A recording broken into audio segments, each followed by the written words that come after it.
We are back to another Tagalog movie breakdown. Narito na ang mga nalagpasan mong detalye, sikreto at references sa pelikulang Horton Hears a Who.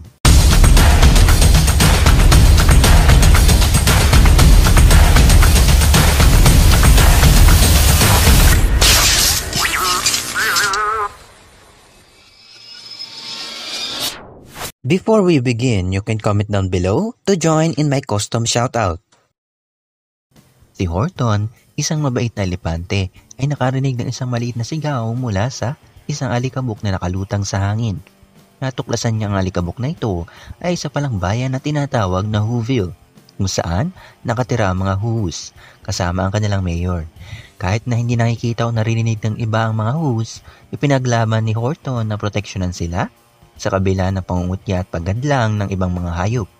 Nagpatuloy si Horton na gawin ang lahat para mailigtas sa mga Whos at ipakita na bawat nilalang, gaano man kaliit, ay mahalaga. Ang Horton Hears a Who ay isa sa mga nobela na ginawa ni Dr. Seuss.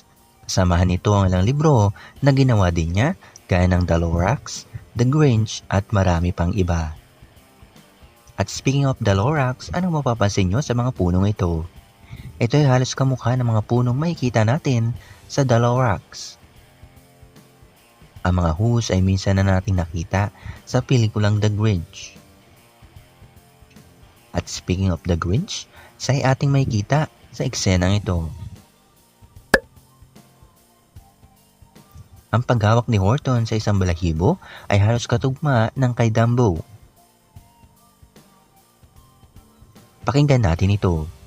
And even as I wonder, I'm keeping you inside. You're a candle in the window on a cold dark winter's night. Alam niyo bang ilan sa mga eksena na mula sa animated series na Horton Hears a Who noong 1970 ay nagkaroon ng mga recreation sa pelikulang ito?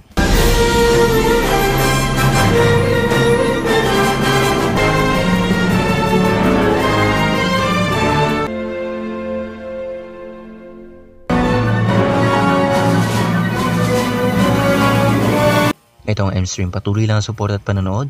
Sakali mang nagustuhan mong video na ito, leave a thumbs up, subscribe ka na kung bago ka dito. Kita-kita tayo sa susunod.